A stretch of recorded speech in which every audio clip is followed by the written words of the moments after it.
4월 9일 금요일. 오늘의 말씀은 출애굽기 2장 11절에서 25절입니다. 이제 모세가 이집트인을 죽이고 미디안 광야로 도망가고 그곳에서 십보라와 결혼하며 또 하나님께서 이스라엘의 고통을 들으시는 이런 장면이 오늘 본문에 나옵니다. 세월이 흘러 모세는 성인이 되었죠. 그런데 그는 어느 날 자신의 동포인 이스라엘 백성이 중노동하는 현장을 방문하게 됩니다. 여기서 모세는 이미 민족적 정체성을 가지고 있었어요.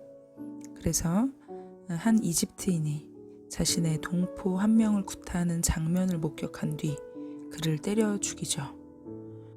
모세의 행위는 민족적 정당 방위처럼 보입니다.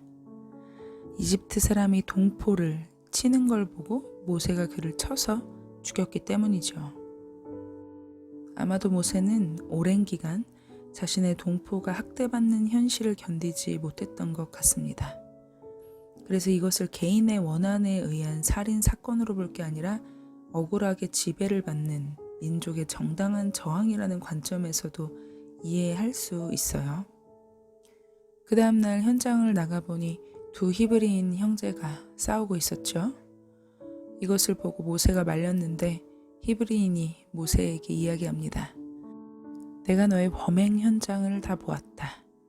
그러면서 그는 이렇게 이야기합니다.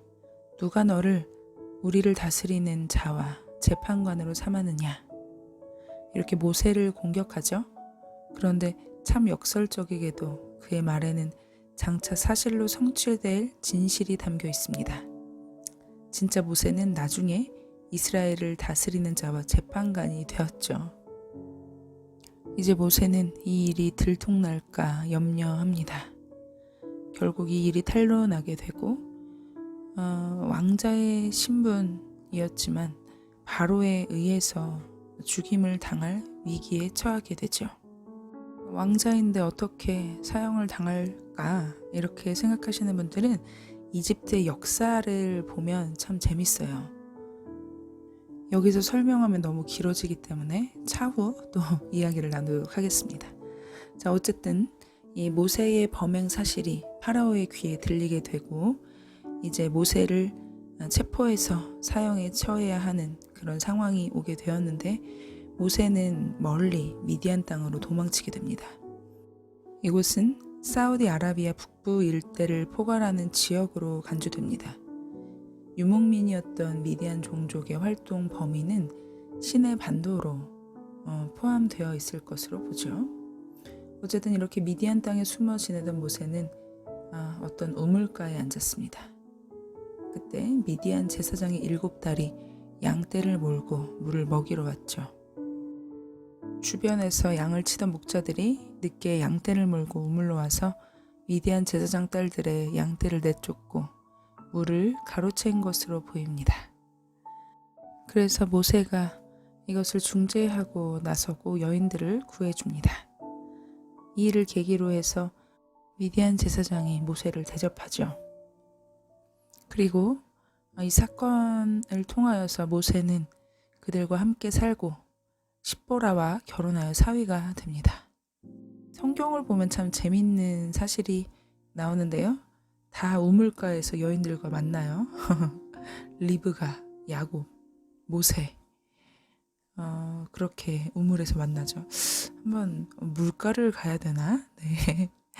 어쨌든 십보라의 신상, 외모, 인물은 철저하게 감춰져 있기는 해요.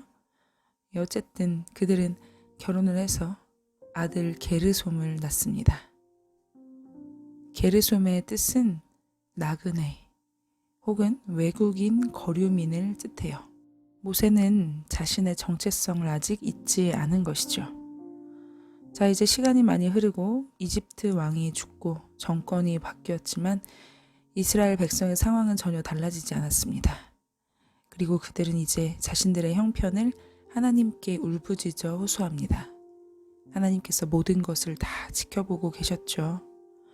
백성의 부르짖음을 들으시고 또 무엇보다 그들의 조상과 맺은 언약을 기억하셨어요. 돌보시고 아셨다. 하나님께서는 그들을 돌보시고 그들의 형편을 아셨습니다. 그리고 이제 때가 참해 그들이 구원받게 되는 역사가 일어나죠. 자, 오늘은 모세의 인생을 짧게 훑어보면서 하나님이 어떻게 역사하시는지 살펴보았습니다. 먼저 하나님은 말씀 가운데 어떤 분일까요? 저는 개인적으로 하나님께서 수많은 인생사의 과정을 통하여서 하나님의 역사를 천천히 이루시는 것을 좀 보게 되었어요. 저는 늘 급하거든요. 빨리빨리 뭐가 되었으면 좋겠는데 하나님은 면밀히 세세히 과정을 통하여서 하나님의 역사를 이루시는 것을 좀 모세의 인생을 통하여 보게 되었고요. 그리고 또 이스라엘 백성들의 외침을 들으시는 하나님을 보게 되었습니다. 백성들의 울부짖음을 외면하시지 않으시고 때가 차 그들의 울부짖음을 부르짖음을 들으신 그런 하나님을 보게 되었어요. 여러분은 어떠신가요? 하나님이 어떤 분으로 느껴지시고 또 어떻게 이 말씀을 우리 삶 가운데에 적용할 수 있을까요? 오늘 이 말씀을 잘 기억하시면서 우리의 삶에 늘 밀접하게 함께 하시는 우리 하나님을 묵상하는 하루가 되길 원합니다. 함께 기도할게요. 하나님, 오늘은 모세의 인생을 보았습니다. 도무지 답이 없는 것과 같은 인생, 또 앞으로 어떻게 될지 전혀 예측할 수 없는 그의 인생을 통하여 그럼에도 불구하고 하나님이 그의 인생을 보고 계시고 함께 하신다는 것을 보았습니다.